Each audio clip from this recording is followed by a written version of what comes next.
Last night, I watched the big game in England between Manchester City and Chelsea. I was one of a billion people watching in places as far apart as Peru, Saudi Arabia and Vietnam. Now, when football's good, it can be amazing.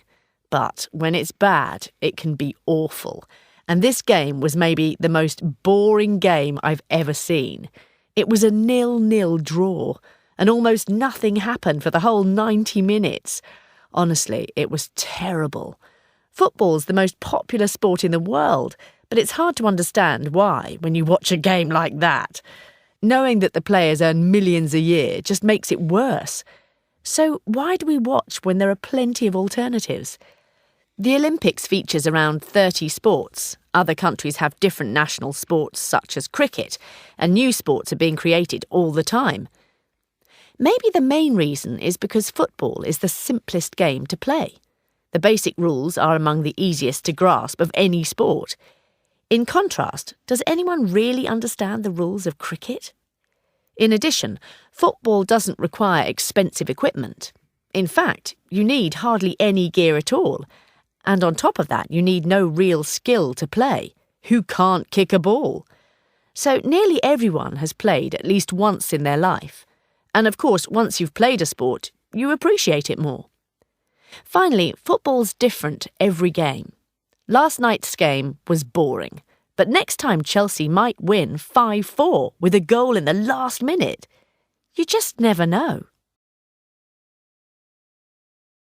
Perhaps like me, you spent hours drawing and colouring things when you were young, but then just stopped. Personally, I can't remember when or why, but I suppose I felt it was childish and wanted more adult things, makeup, shopping, boys. So you might be interested to learn that one of the biggest growth areas in publishing at the moment is colouring books for adults. These books have been around for a while, but in France they've become bestsellers thanks to some clever marketing, as book trader Claire Ellis explains. Several of these books were actually first published in the UK with only moderate success. But when French publishers added anti-stress or art therapy to the titles, there was a dramatic increase in sales. 33% of French people have taken pills like Prozac for depression, so there's clearly a big market for anything that helps reduce stress. Watching any child with pens and paper, you can see how the simple task of carefully filling in a pattern can completely occupy their attention. And it's that focus on the present which Karen Miller, a lawyer and colouring fan, likes. Law is a very stressful occupation and it's difficult to stop thinking about work. But colouring has really made a difference for me. Some designs are very detailed and complicated, so you really need to concentrate. And I quickly forget about everything else. It really helps me relax. I even sleep better. And it's not just colouring that's coming back into fashion. In the States, there is a growing interest in making things. Everything from clothes to furniture to cakes. The sociologist Professor John Townsend suggests why. I think the maker movement is a reaction against life being so commercial. We were sold the idea of retail therapy, shopping as relaxation. But many people's experience of shopping is far from relaxing. It involves difficult decisions, debt, and worrying about what others have. Making your own things is the opposite. You follow a recipe or instructions. It's cheaper, and it involves sharing ideas and helping each other. There's nothing commercial about the outcome either. You're not buying or selling it. It's personal. It's yours. It's you. I'm not sure my baking or making are me, because I'm awful at it. But anyway, here in the studio to discuss the rise of making, I have Professor Townsend, Karen Miller, and a keen maker, Lisa O'Sullivan. Lisa, if I could ask you first, what is it? Maya! Hi, Laura. Sorry I'm a bit late. That's okay. How long have you been here? Oh, not long. 10 minutes. Sorry, the traffic was bad. Are you looking for something? Another chair. Oh, There's one. So, who else is coming? My friend Anna from Poland. Oh, yeah. How'd you know her? I met her on an exchange trip. Really? Why Poland? There was some connection between the schools. Anyway, it was great, and I got on really well with Anna. Here, I've got a picture of her on my mobile. Okay. Here. She's the girl on the right. Oh, wow. She's very pretty. Yeah. So, is she just visiting? No, she's studying here. Okay. Quite clever too, then. Definitely. She's one of those people who's good at everything. Studying, languages, sports. We play tennis sometimes, but she always beats me. How annoying. Isn't it? No, she's really nice. You'll like her. So, who's the guy? Is that her boyfriend? No, that's my brother. Really? You don't look very similar. I know. He's quite dark. But look at the nose and mouth. Let me see. Yeah, I guess. So, what does he do? He's a nurse. He lives in the States. Really? Why did he go there? His wife's from there. Really? He's married. How old is he? 24, Okay, that's quite young. I guess. Do you get on well? Yes, we're quite close. Although, obviously, I don't see him very often now. We Skype a lot. Right. I might actually go over there in a few months because they're having a baby. Really? That's great. A boy or a girl? A boy, apparently. My first nephew or niece. Okay, so Auntie Maya. Amazing. I know. Do you have any other brothers or sisters? Just my little sister. Is that the other girl in the picture? No, she's a friend from my Spanish class. Maya! Anna, how are you? We saved you a seat. Anna, I don't think you know my friend Laura. She's a friend from work. Laura, this is Anna. Oh, nice to meet you. Hi, I've heard a lot about you. All good, I hope. We have a wedding planning business which we've run for almost 20 years now. I was a model when I was younger and I did work for several wedding magazines, which is how I first got interested in the business. I stopped modelling after I got married and had my 2 babies, but I never wanted only to be a mum, and my husband was very supportive when I decided to start my company. I think he thought it would always be small, something like a hobby. But it grew, and eventually he left his job to work with me as the finance director. We have 3 kids now, and they're all part of the business too. Even my little boy, who's only 6, sometimes welcomes the guests. He's so cute in his little suit. The clients love him. I hope my daughter, Sophie, will take over the business eventually. I think she combines the best of her parents.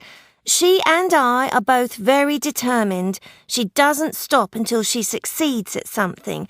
And then she also shares her father's head for figures.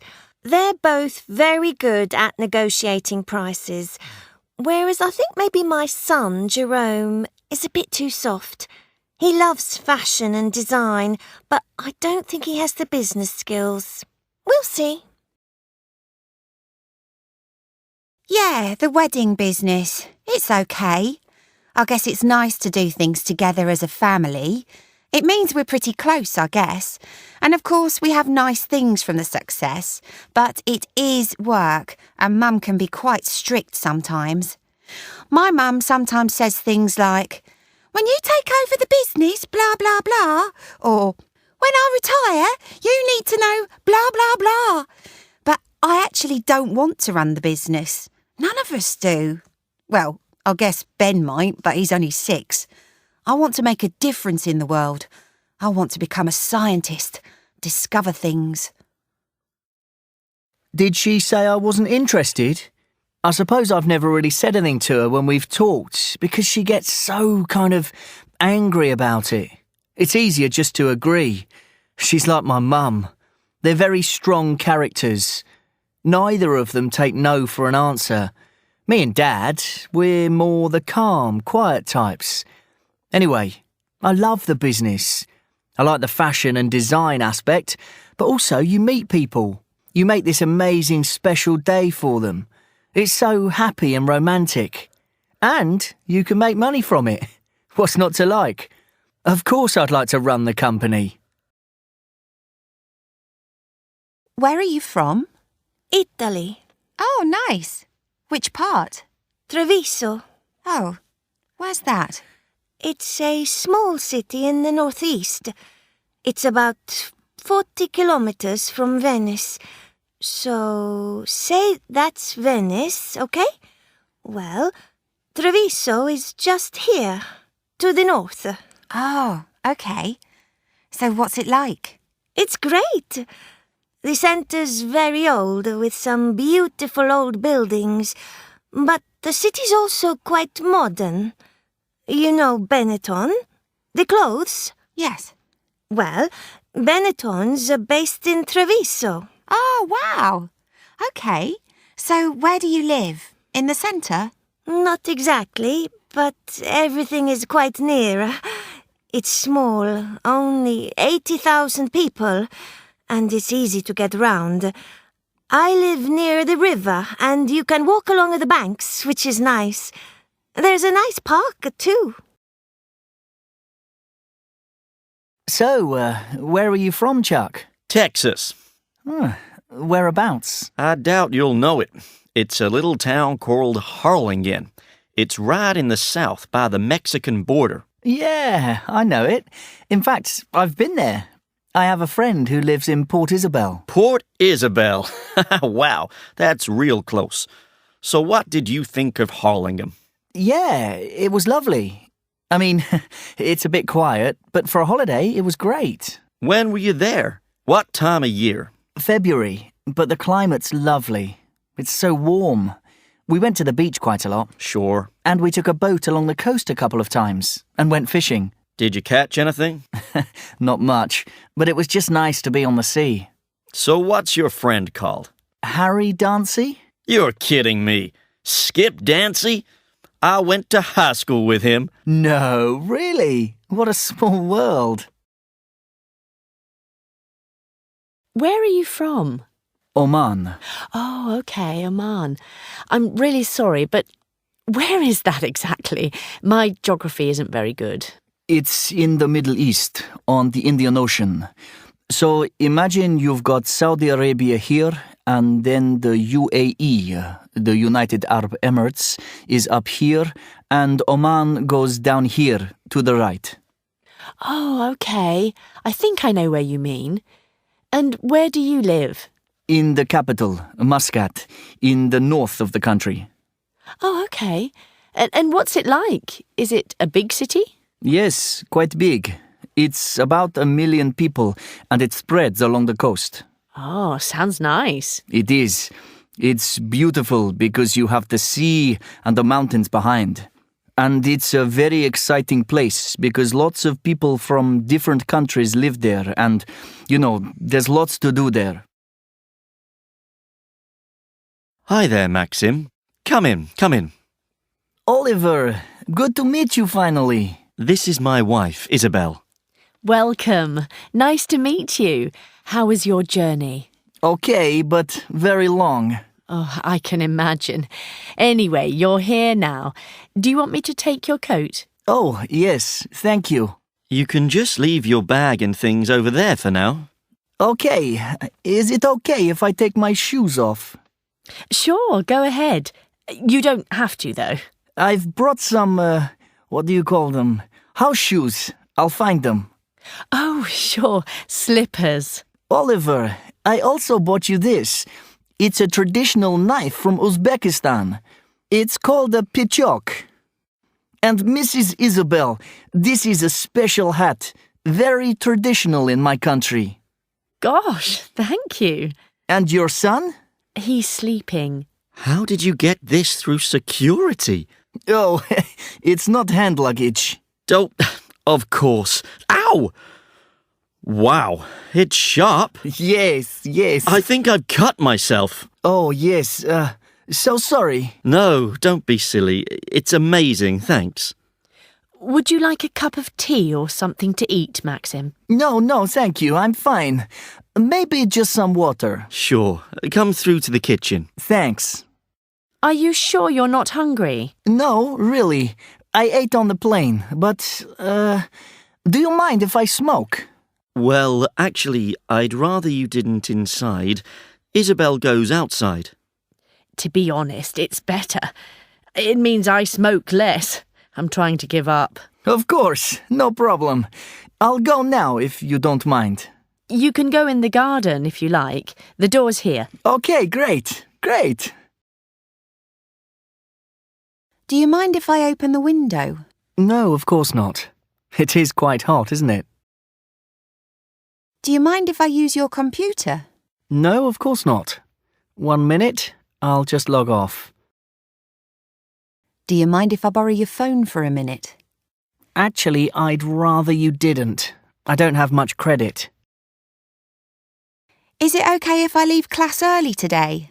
Yes, of course. Just make sure you do your homework. Is it okay if I close the window?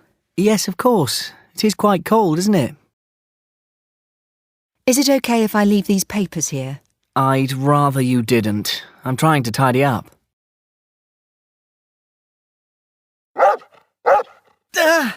Oh, gosh. Sorry. I forgot to tell you about Boris. Did he scare you? A little. He won't bite you, I promise. He's very friendly. I'm sure. But maybe I'll go out the front next time. Sorry.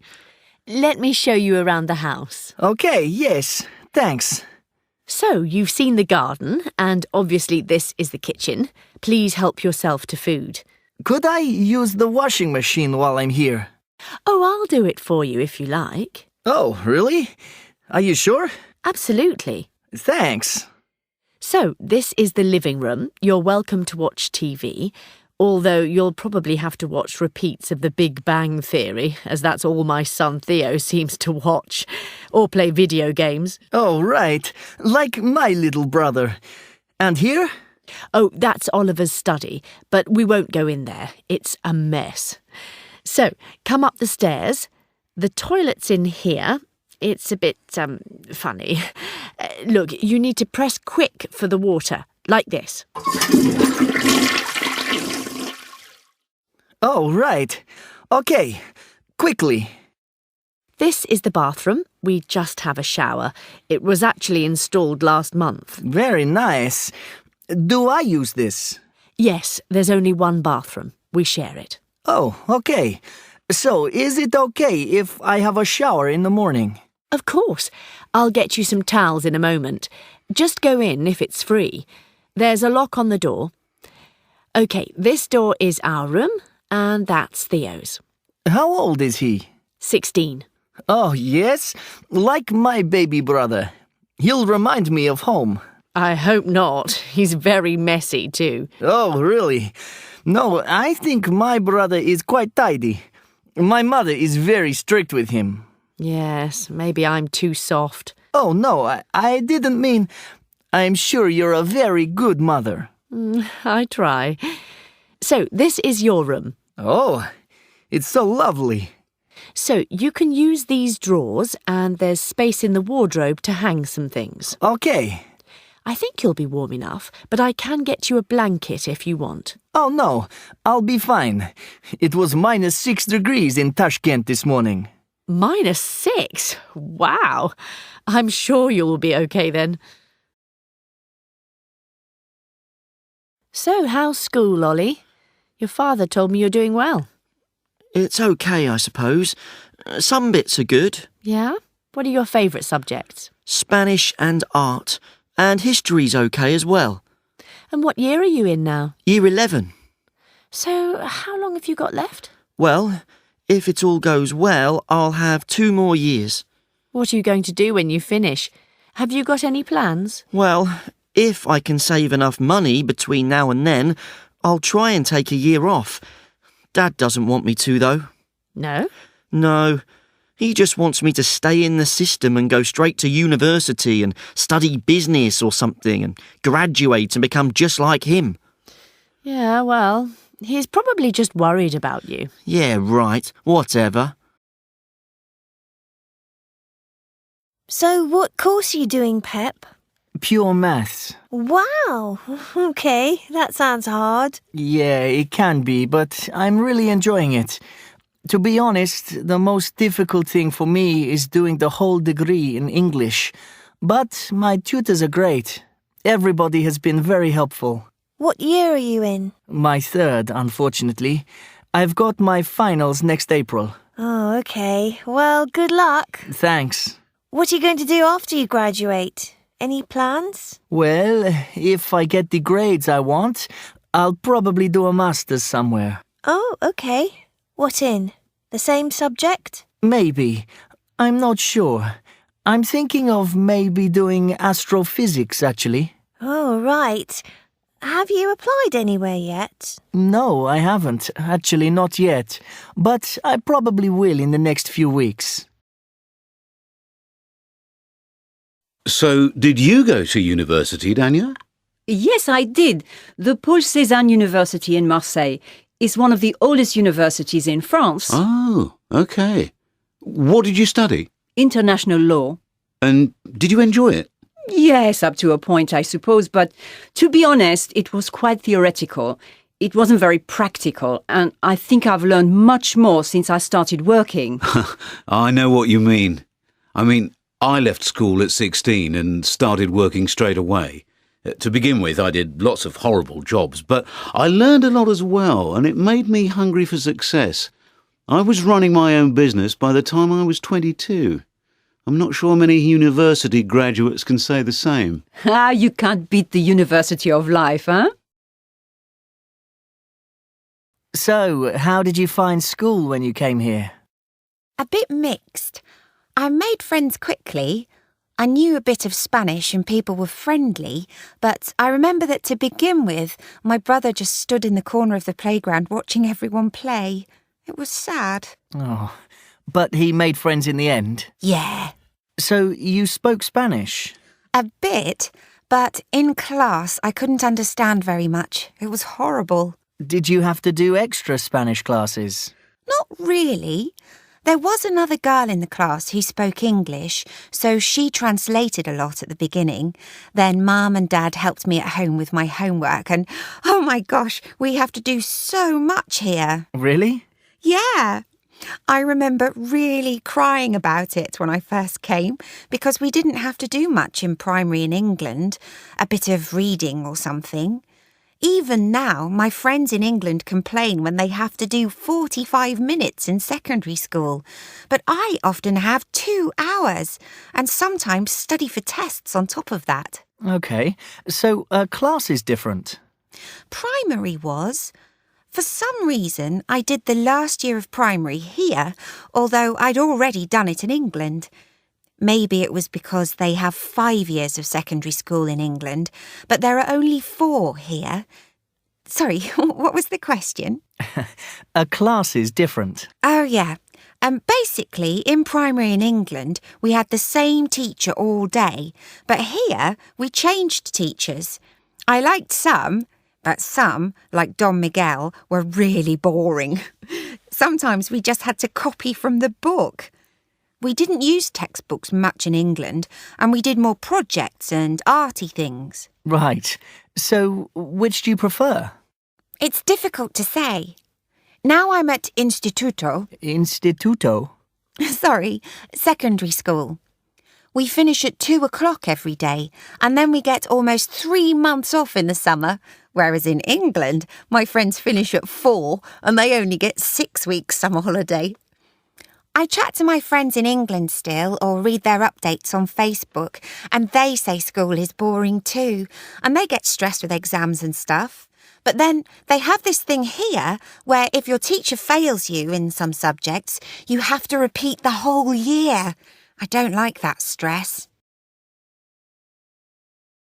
You hear politicians and parents here saying education is bad, but you get the same complaints in Britain where there are generally more resources. Parents send their kids to private schools or move house to be near good state schools. From what Rebecca says, her teachers here are generally more traditional in the way they teach, but I don't mind that. Students probably learn to listen and concentrate better. Anyway, no method's perfect. There's good and bad everywhere. Luckily, Rebecca's very responsible and she has some great teachers. She's happy and the school has a good atmosphere, small classes, and there's no violence or bullying. That's the most important thing. And if we stay, university will be much cheaper here. Fees in England are very high, even though nearly all universities are state-run. The only policies I really don't like here are textbooks and holidays. I spend €400 on books every year. In Britain, they're free. Schools buy the books and the students borrow them. And the summer holidays here are too long when you both work. When we were in the UK, my wife and I could organise our holidays to be at home with the kids most of the time. But here, it's impossible.